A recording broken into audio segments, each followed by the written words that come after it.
Սիրելի հետևորդներ, բարև ձեզ, այսօր մի լավ նորություն ունենք, երևի կհիշեք, որ սրանից 3 տարի առաջ, երբ որ վարչապետ Փաշինյանին ես հարց ուղեցի մայրիկիս մորաքրոջ հետ կապված, սկանդալային էր դա եւ Փաշինյանի աջակիցները սկսեցին թիրախավորել ինձ, վիրավորանքներ եւ այլն։ Այդ վիրավորողներից մեկին ես դատի տվեցի եւ ուշադրություն 3 տարի անց մենք հիմա ունենք դատական ակտ, որի հետ կապված իմ փաստաբան Ռազմիկ Բաղդասարյանի հետ կներկայացնենք մանրամասները։ Պարոն Բաղդասարյան, շատ շնորհակալ եմ։ Հիմա ձեզանից ակնկալում եմ, որ այս գործի հետ կապված միասին ներկայացնենք այն ամբողջ ճանապարհը 3 տարվա, որը մենք անցանք հասնելու ընդամենը մեկ պարզ ներողության։ Ռեպսիմա ջան, նախ ես եմ շնորհակալ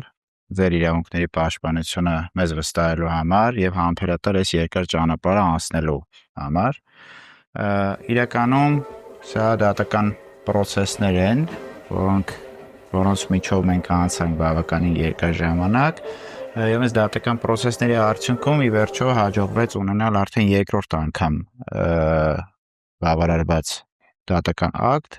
վճիռ այս դեպքում, որով որ պատասխանողներից Խաժակ Ռազմիկ Իթանյանյանը պարտավորվեց դատարանի կողմից հրապարակված դատական ակտով հրապարակային ներողություն խնդրել ձեզանից իր կողմից արդեն իսկ 2023 թվականին կատարված վիրավորական արտահայտությունների համար։ Մեր կողմից 2023 թվականի օգոստոսի 23-ին հայց ներկայացվեց Տավուշի մարզի ընդհանուր իրավասության դատարան, պատիվն ու արժանապատվությունը հրապարակային արտահայտած վիրավորանքից պաշտպանելու հետ կապված եւ դատարանից հայցադիմով խնդրում էինք, որպեսզի պարտավորեցնի պատասխանողին իր կողմից Facebook-յան սոցիալական կայքեջով ձեր լուսանկարը տեղադրված եւ համապատասխան գրառումները, որոնք որ կատարվել էին, հրապարակային հերքելու եւ ներողություն խնդրելու, միևնույն ժամանակ ներկայացրել էինք որպես ոչ նյութական վնասի համար պահանջ, որը որ դատարանի կողմից եւս բավարարվեց։ Ինչ տեղի ունեցավ, դատական առաջին հայցի քննությունը մեկնարկեց 2023 թվականի վերջից Տավուշի մարզի ընդհանուր իրավասության դատարանի նախագահ պարոն Սարգիս Արմենակյանի նախագահությամբ մենք անցանք դատական քննության համապատասխան փուլերը եւ ստացանք բավարարված վճիռ,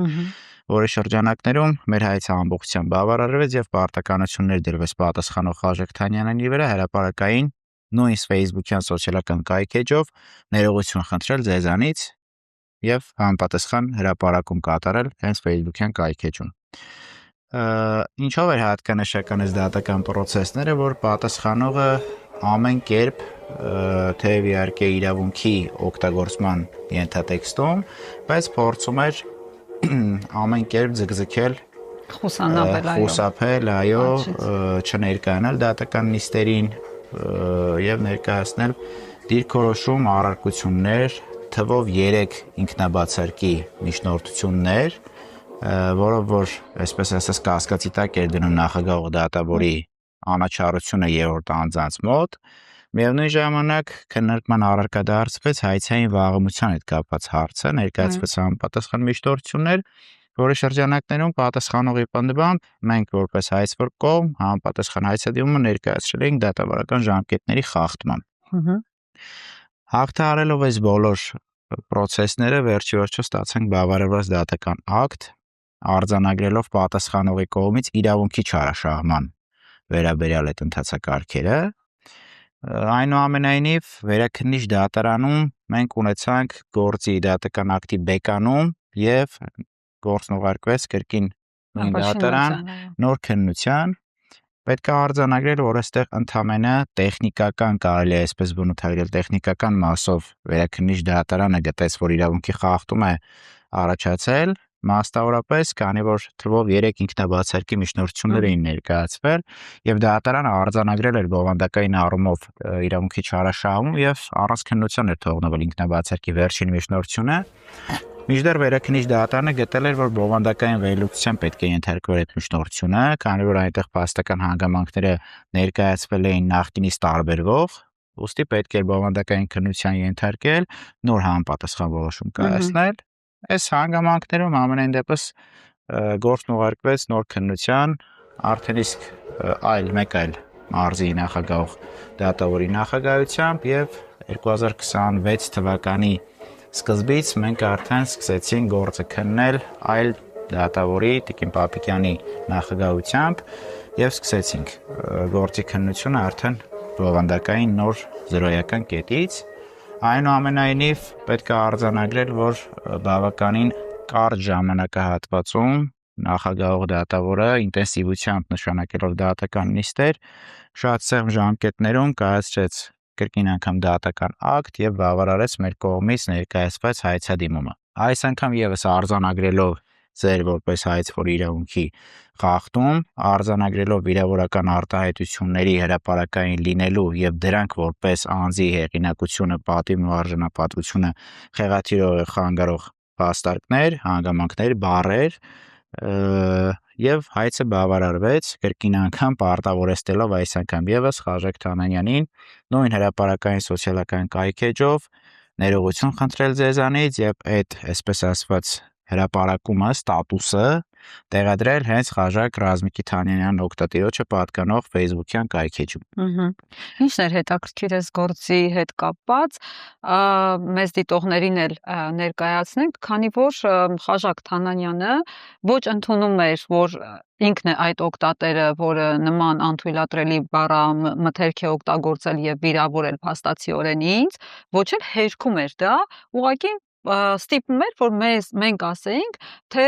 ինչի ենք մեր վրա վերցրել այդ վիրավորանքը, երբ որ մարդը օգտագործել էր նույնականացնող տվյալ լուսանկար, այսինքն իմ լուսանկարը դրել էր, վատ բառերը գրել էր ու ասում էր, այս մարդը խի է իր վրա վերցրել, մենք կարող է իրան նկատի չունեինք։ Ռիփսիմե ջան, գործի փաստական տվյալները ունեին որոշակի հետաքրքրություն, մասնավորապես մի քիչ ավելի մեծ դիտողներին, քաղաքացիներին ոչ իրավական եզրույթներ օգտագործելով, բառամթերք օգտագործելով ներկայացնենք, որ ավելի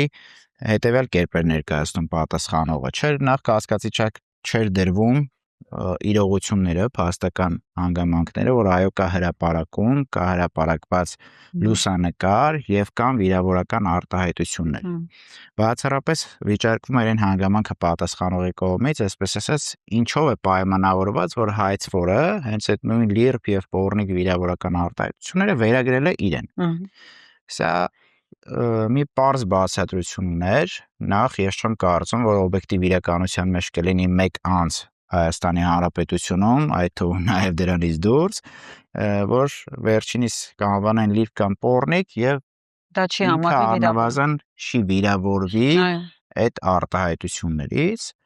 Եթե դուք կհիշեք, այս հարցի ապացուցման բերբաշխելու շրջանակներում մենք ներկայացրեցինք իրավական բացատրություններ, ներկայացրեցինք համապատասխան բառարաններից վերլուծություններ, իրենց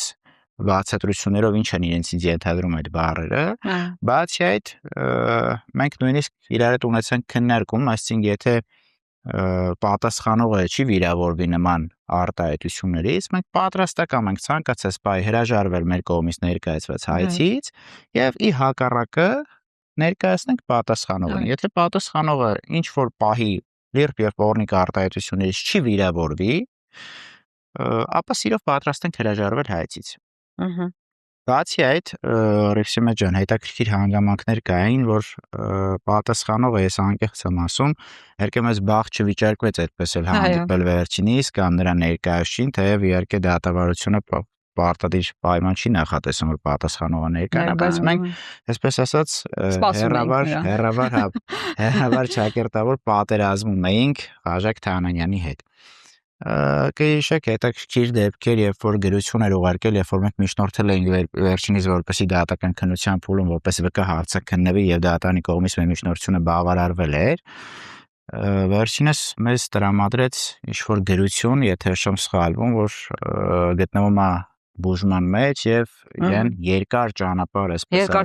չի թույլատրվում։ Չի թույլատրվում հասնել, մինչդեռ հենց նույն դատական նիստի ընթացքում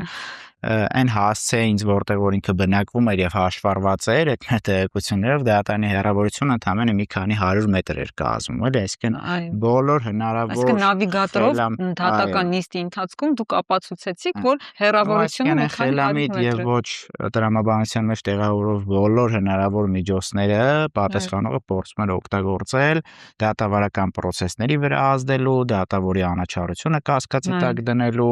այդ թվում նաև բոլոր լծակներն օգտագործած դատական process-ները, դատական նիստերի ընթացքը երկարաձգելու եւ ազդելու, բայց ունենք այսօր արդեն իսկ բոլոր դատավարական շրջապատույթ ապրած ընթացքներից հետո ունենք դատական ակտ վճիռ, որով որ հաստատվեց այն ինչ որ մենք արդեն 3 տարի պնդում էինք։ Եվ մի հետաքրքիր հանգամանք էլ նշենք, մենք ինքներս ենք ամբողջ այս դժվար ապացուցելի փաստերը հատ-հատ հավաքել, մեկիկ համացանցային տվյալներից, այլ աղբյուրներից, դուք բազմաթիվ գրություններ եք գրել եւ ԱԱԾ, չէ, եւ քննչական ոստիկանություն մեր վրա այնպիսի պարտականություններ են դրել դատավոր, մենք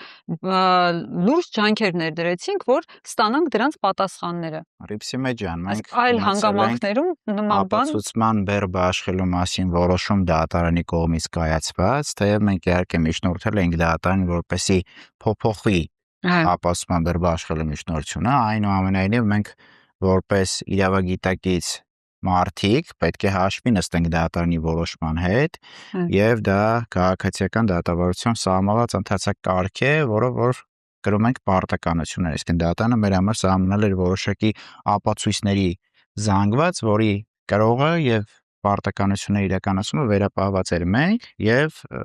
անկախ ամեն ինչից մենք ինչքան համաձայն չէինք այդ ապացուցման բերի դրույթների հետ, այնուամենայնիվ այո, մենք կարողացանք համապատասխան զանգվածի ապացույցներ ներկայացնել դատավորին, դատարանին եւ համոզել վերջինիս, որ այո, արկա է համապատասխան ձեր կողմից ապացուցման բերի որոշմամբ նախատեսված ապացույցների բավարար զանգված, որոնք թույլ կտան հայցը հանգուցալուծել ի օգուտ մեզ բավարարը։ Եկեք ասենք, որ մասնավորապես մեզ պարտավորեցրել էին տեղեկություններ տրամադրել պատասխանող կողմի գույքային իրավունքի ունեցվածքի ինչ ունի, Խաժակ Թանանյանի ունեցվածքի մասին մեզ էին պարտավորեցրել տեղեկություններ տրամադրել, թեև անընդունելի էր դա մեզ համար, այնուամենայնիվ վերջ-վերջը կարողացանք դա մենք ապացուցել, գտանք որոշակի ապացույցներ եւ ներկայացրեցինք։ Հատկանշական էր, հետաքրքիր մոտեցում ունեցանք, օրինակ քննարկման արդյունքում որոշեցինք, որ փաստաբանական հարցման ապետ ենթարկել հենց պատասխանող Խաժակ Թանանյանին, վերջինս խնդրեցինք տրամադրել որոշակի տեղեկություններ, քանի որ այո, մենք իրականում չունեինք այնպիսի տվյալներ, որոնք կհաստատեին կամ կհերքեին վերջինիս գույքային դրությունը, բացի այն հանգամանքները, որոնք որ հրապարակային ներկայացված են եղել եւ հասանելի էին բացի մեզանից ցանկացած անձի, մասնավորապես նրա անաձեռնարկատիրական գործունեությամբ զբաղվելու վերաբերյալ նախկինում ունեցած սրճարանի գույքային դրության վերաբերյալ տեղեկությունները եւ Խաժակ Թանանյանը ոչ ի զարմանալիից բնականաբար չպատասխանեց գույքային դրության վերաբերյալ եւ համապատասխան ապացույցները ոչ ներկայացրեց դատարանին եւ ոչ էլ ներկայացրեց մեզ որպես հայցվոր կողմ։ Այնուամենայնիվ գույքային դրության վերաբերյալ մեր կողմից այսպես շակերտավոր հայթայթած տեղեկությունները մենք համապատասխան ընթացակարգով տրամադրեցինք դատարանին, ինչն էլ հնարավորություն տվեց դատարանին արդեն իսկ ոչ նյութական վնասի չափով, որի վերաբերյալ նախապես քննարկել ենք չհրապարակել, քանի որ մեր համար ուղենշային էր իրավունքի խախտում արձանագրելը, այլ ոչ թե ֆինանսական որոշակի պահանջ ներկայացնել նրան։ Բավարարված հայց ունենք այս պարագայում, նպատակը հետևյալն էր, այսինքն եղանակով կայացվել էր վիրավորանքը, ներկայացվել էր վիրավորանքը, հենց այդ նույն եղանակով ձեզանից հայցվի ներողություն։ Եվ ամփոփելով մեր զրույցը, պարոն Բաղդասարյան, ձեր փաստաբանական փորձը ինչ է ասում, տեսեք, 3 տարին բավականին երկար ժամանակ է, մարդիկ անգամ երևի մի մասը մոռացել են ընդհանրապես ինչ հանգամանքներում էր դա եղել, այսինքն 3 տարին ահռելի ժամանակ է արդարության հասնելու համար, չէ։ Սովորաբար ես մի քիչ քաղաքական ուղղվածության տանեմ, դուք կարող եք մնալ իրավական ձեր հարթության մեջ, ամեն դեպքում ես տեսնում եմ իմ լրագրողական գործունեության ընթացքում, որ երբ նմանատիպ դեպքերում պետական պաշտոնյաներին են վիրավորում, ոնց են արագ գալիս այդ մարդկանց ձերբակալում, արագ վճիռները կայացնում, իսկ այս դեպքում, երբ որ լրագրողներն են տուժող կողմը, 3 տարի շարունակ գնալ դատարանների դռներն ընկնել ու 3 տարի անց նոր ունենալ ներողության վճիռ, դա արդյոք ուշացած արդարադատություն չի։ Ռիփսիմե ջան, ես կխոսեմ բացառապես իրավական ընթացակարգերով, անկախ նրանից անձանց քաղաքական հայացքների, իրականացրած գործունեության, ունեցած իրենց քաղաքական դիրքորոշումների, մենք ունենք փաստ եւ փաստին տվել ենք իրավական, ենթարկել ենք փաստերի իրավական վերլուծության եւ ընտրել ենք իրավական ճանապարհը, բացառապես իրավական ճանապարհը դրան հասնելու համար։ Այո, ցավոք պետք է արձանագրել, որ այսօր մեր դատական համակարգը, դատավորների ծանրաբեռնվածությունը այնքան մեծ է, այնքան ծավալուն է, որ ձեր կողմից վկայակոչված այդ իրավական process-ների մեջով անցնելիս պետք է ունենանք ժամկետներ։ Դրանք օրենսդրական կարգավորումների ներքո ներդրված ժամկետներ են եւ այդ ժամկետների մենք ուղղակի որպես փաստաբաններ եւ որպես իրավաբաններ պարտավոր ենք հաշվի նստել եւ շարժվել այդ ընթացակարգերով։ Կարելի է դիտարկել, որ այո, դա մեծ ժամկետ է, բայց այնուամենայնիվ մենք անցել ենք համապատասխան ընթացակարգերի միջով, այսինքն ունեցել ենք դատական ակտ, որը օրենքով սահմանված ժամկետում բողոքարկվել է վերադասության, վերաքննության կարգով, այնուհետև վճռաբեկության կարգով, մտել է վերաքննիչ դատարանի ակտորնական ուժի մեջ եւ գործը ուղարկվել է ըստ առաջին հայցանի դատարան նոր քննության եւ քննության ընթացքում էլ արդեն ունենք նոր դատական ակտ։ Ամենայն դեպս պետք է արձանագրել, այո, դրանք ժամկետների առումով բավականին երկար են, անձանց համար նույնիսկ շատ ժամանակ հիմք են հանդիսանում նահանջի ճանապարհորելու համար, հիասթափությունների համար, բայց ունենք այն, ինչ ունենք իրականությունում, անցել ենք եւ կշարունակենք անցնել դրա միջով, համոզված եմ, ձեր անձը, ձեր գործունեությունը, ձեր տրամադրվածությունը վստահ եմ հետագայում առաջիկայում չի կաշկանդի համար գտնվել ու համապատասխան ընթացակարգերով պատասխանատվության ենթարկել այդ անձանց։ Կուզեմ արձանագրեմ, որ բացի Խաժակ Թանանյանից մենք ունեցել ենք եւս մեկ դատական ակտ, որտեղ օրինական ուժի մեջ մտած է պատասխանողը հանդիսացել էր Դիանա Մարտիրոսյանը։ Դատական ակտը մտել էր օրինական ուժի մեջ, սակայն ըստ էության չէր կատարվել։ Համապատասխան ընթացակարգերով նախաձեռնվել էր քրեական վարույթ, քրեական օրենսգրքի 507-րդ հոդվածի առաջին մասի հատկանիշներով, այն էր օրինական ուժի մեջ մտած դատական ակտը չէր կատարել է դիտավորությամբ եւ ներկայումս էլ Կոտայքի մարզի առաջին հայցանի ընդհանուր իրավասության դատարանում անձի վերաբերյալ քննվում է քրեական գործ, որի շրջանակներում կորոշվի արդեն վերջինիս քրեական պատասխանատվություն ենթարկելու հարցը, օրինական ուժի մեջ մտած դատական ակտը չկատարելու համար, որը էլի վերաբերում էր ձեզ պատիվ արժանապատվությունը վիրավորելու հանգամանքին։ Այսինքն փաստական առումներով իրենք գրեթե նույնական էին, ուղղակի բովանդակային արտահայտություններով էին իրենք տարբերվում։ Հիմա սպասենք քրեական արդեն ակտը։ Գործն ըստ էության դատարանում քննության փուլում է գտնվում եւ կարծում եմ հնարավորինս մոտ ժամկետներում արդեն իսկ կունենանք դատավճիռ։ Շատ լավ։ Ես էլ ամփոփելով ասեմ, որ շատ շնորհակալ եմ պարոն Բաղդասարյանին կատարած գերպրոֆեսիոնալ համառ աշխատանքի համար 3 տարի շարունակ Տավուշի մարզի ճանապարհներին այսպես տանջվելու համար ինձ հետ միասին եւ եկեք ասենք, որ սա շատ կարեւոր հաղթանակ էր մեզ լրագրողներիս համար, որում օգնեց պարոն Բաղդասարյանը եւ իր ամբողջ պրոֆեսիոնալ թիմը, որովհետեւ պարոն Բաղդասարյանի հետևում էլ լուրջ պրոֆեսիոնալ թիմ կա եւ ասենք, որ սա շատ լավ ուղերձ է նրանց համար, որոնք Facebook-ում պարզապես որոշում են իրենց արչի ծառայությունները մատուցել գործող իշխանություններին եւ վարչապետին եւ հնդածս վիրավորում են լրագրողներին, զրպարտում են վիրավորանքի զրպարտության գործերով, բացի այս երկու գործերից դեռ 3 տարի առաջ մենք նաեւ դատախազություն էինք դիմել այլ անձանց նույնականացնելու հետ կապված, բայց Վարդապետյանի դարակներում այսպես երևի հաստ փոշու շերտ է արդեն դրել այդ գործերի վրա, սպասում ենք նաև այդ գործերով դրական ելքերի եւ թող այս գործը դաս լինի բոլոր այն մարդկանց համար, որոնք ափր-ծփր մեկնաբանություններ են թողնում Facebook-ներում եւ սոցիալական հարթակներում առանց գիտակցելու իրենց արարքի հետևանքները։ Շնորհակալություն, պարոն Ես եմ Բաղդասարյան։ շնորհակալ մեր դատական process-ներին դիմելը եւ դատական ընթացակարգերով արդարադատությունը վերականգնելու միակ միտումը հենց եղել է նախ եւ առաջինը ձեր իրավունքները վերականգնել եւ երկրորդ սովորական հասարակ քաղաքացիներին, ովքեր իրավաբանության հետ որևէ աղերս չունեն, իրավագիտակցության այնպիսի շեմ ներդնել, օրինակ ծառայել, որ այո, անձիկ կարող են ենթարկվել այսպես ասած պատասխանատվության իրենց կողմից կատարած վիրավորանքի արտահայտությունների մարդկանց արժանապատվությունը վիրավորելու այս բալագայում արդեն իսկ ավելի մի քիչ հանրային ճանաչում ունեցող լրագրողների, քանի որ լրագրողները այսպես առաջատար մարտիկներ են, ովքեր որ ցանկացած բալագայում, ցանկացած փուլում ու ցանկացած իրավիճակում կանգնած են կոնկրետ բոլորի կողքն են կանգնած եւ պատրաստական են այդ խնդրահարույց ցանկացած իրավիճակ ներկայացնելու եւ հրապարակայնացնելու։ Վերջիններս իրենց գործունեության ընթացքում առնվազն չպետք է թիրախավորվեն։ Very famous, ստորագրեցին։ Շնորհակալ եմ։ Շնորհակալություն, ստացիոն։